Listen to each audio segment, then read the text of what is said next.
Alright, this is the OnePlus Nord CE 5G, the Core Edition. And it's a phone with one goal: to deliver a little more than you expect, at a price a little less than you expect. Or in other words, a complete OnePlus experience at a price that everyone can afford. Big claim, but that's why we've got an equally big unboxing experience. Alright, so the plan is we're going to unbox this Nord CE. I'm going to give you my top 5 things about it while this jet gets faster and faster, and then I'm going to surprise a fan who's going to be the first to own it. Yep. Here we go, here we go. Oh. It's a beefy package. Let's get inside. We've got the phone on top. Can you take that as well? OnePlus cable, OnePlus charging brick. There's the Nord. Right. Number 5 is the price! Number 5 is the price. Like, when you look at this phone, I'm not going to ask you, you're driving! When you look at this phone, you look at the design, the screen, how much do you think it is? When I first started using it, I thought, it's probably going to be 400, it's 299 euros. Number 4 is design. It's just a smooth phone. It's got rounded corners, it's got a soft matte finish. Oh my god! Holy bruh! It's one of the slimmest phones OnePlus has made. But also, it looks like one colour, right? This greeny blue. But actually, it shifts. It's dark blue now, and it's even got like hints of purple on the sides. Hold on to this phone. And remember how I said that it would be a little more than you expected? It's also got a headphone jack. Number 3 is cameras. The phone has 3 cameras. The main, which takes photos like this, the ultra-wide, which takes photos like this, and the monochrome, which takes photos like this. But really, it's all about the main one. It's a 64 megapixel camera, and when you take a photo with it, it takes up to 8 different frames at different exposures, and fuses them together for some of the most reliably balanced photography at this price. Bloody hell! We're going straight up! Oh my god! This is unreal! But in my opinion, what's more impressive is the power. What's inside this thing can match significantly more expensive phones. The Snapdragon 750G chip means that you don't really have to worry about whether or not you can play certain games. A 4,500 mAh battery, which means you can finish a day with like 25% left, and fast charging. 30 minutes will get you to 70%. But you want to know my favorite thing? It's a screen. Yo! What was that? The screen. I think it's something that anyone can pick up this Nord and immediately notice. It's 1080p resolution, which is exactly what I'd shoot for at this price. It uses AMOLED tech to give colours a bit of a punch, and it's got a 90Hz refresh rate. A bit of extra fluidity. Bloody hell! Woo! So that's my top 5. Now it's time to surprise the fan. And we're upside down again. Oh! That's naughty. That was completely next level. I can't even feel my legs anymore. Thank you. Well done, fella. See ya. Cheers. Oh, I have to deliver a phone to a community member. Can I borrow your car? Sure. Try not to bend it though. Can't promise. Cheers. See ya. Nice car, Mark.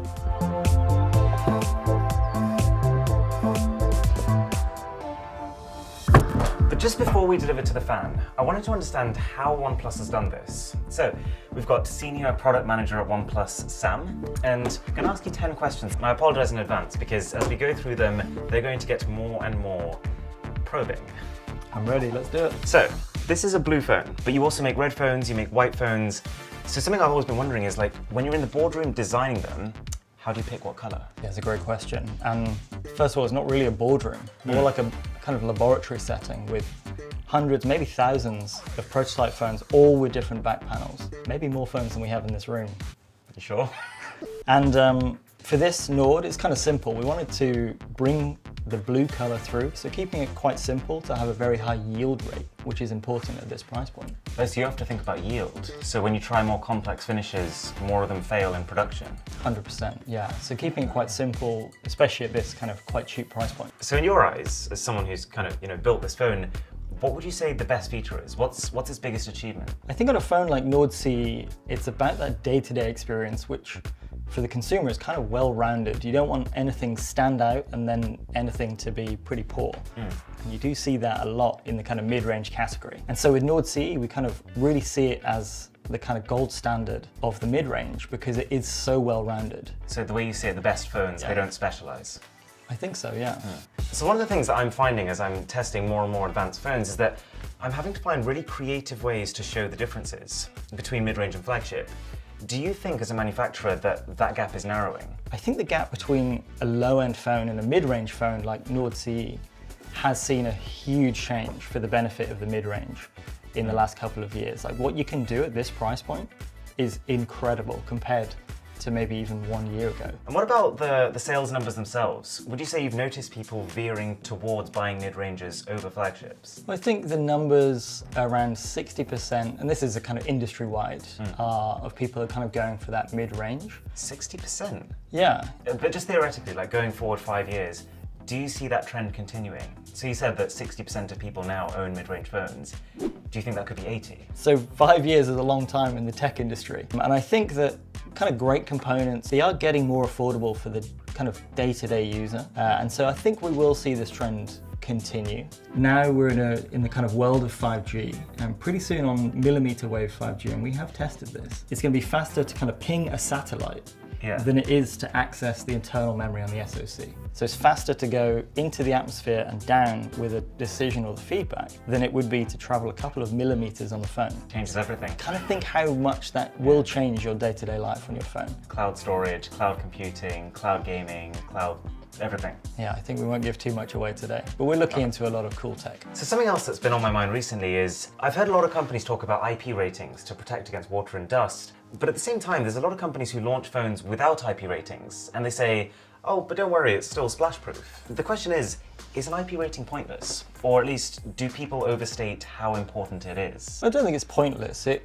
can protect you in those kind of extreme scenarios. But for the Nord CE, I know I keep saying this, but it's about the day-to-day scenarios, and going for a swim with your phone is maybe not the day-to-day scenario. In this device, we've covered obviously the key ingress components like the headphone jack, charge port, and the speaker grill with the kind of waterproof membrane and the seal, which keeps it kind of splash proof in the rain and keeps dust out over time. So this is like the day-to-day things you're going to come up against. All right, final few questions. I'm wanting to know this one for ages. What is the most expensive component of a phone? I was expecting this question. So for Nord CE, processor, display, RAM, ROM. With those four, you kind of have about 50% of what's called the BOM, so the bill of materials. Okay. And that's kind of a good rule of thumb for most devices. But in this phone, the SoC, so the Snapdragon 750G 5G chip, is the most expensive component. So do you find that even with flagship phones, that kind of proportion, that 50%, that stays true? It's kind of consistent, obviously plus or minus a pretty decent tolerance, but as a rule of thumb, it's not bad. So I've been using this phone for a while now, before I actually knew the price. And I remember when I first got it out of the box and saw the design and saw the screen, I thought, okay, it's going to be $349 or maybe $399, but it's $299, right? Yeah. So the question is, how do you decide which corners to cut? And how do you decide what to make sure you don't cut? Yeah, you're not the only person kind of debating the cost as well. Even internally, there's been a lot of back and forth between the market teams who maybe represent the customer and then HQ. And we've kind of ended up at $299, probably on the side of the customer. So we think it's a really great deal. And internally, we're calling it that kind of mid-range killer. Mid-range killer. Catchy, hey? And so when you think about cutting corners, we usually start kind of the other end of the equation. We'll start with the end consumer. We'll look at how they use their device daily over a period of its life, so 2 to 3 years. And then we'll go shopping for the componentry that is going to be able to create something to achieve that experience. And so with OnePlus Nord CE, you've got obviously 5G, you've got the Snapdragon chipset, warp charging, 90 Hertz display. All of that together, we think will deliver this kind of phenomenal day-to-day experience that people can kind of accept. So you see it less like starting with a flagship and taking things away, more like starting at base zero and adding what the person needs. Exactly, yeah. On a similar note though, I'm super curious about someone, this is a big question. How is it that a €299 phone has a headphone jack, but a €1,000 flagship doesn't? It's not really about cost, it's about options. At this price point, people want versatility, they want options, but at the kind of higher end price point, A lot of these people, pretty much all of them, will have a set of Bluetooth earphones that they use. And so for Nord CE, it's just about the versatility. All right, thank you so much for this, Sam. It's been so interesting. Back to the car.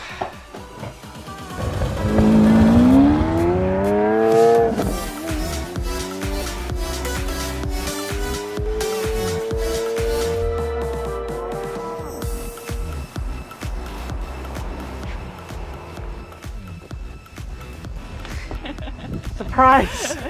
Oh my god, you're alright. You are the first owner of a OnePlus Nord CE 5G. How do you feel? That's amazing. Thank you.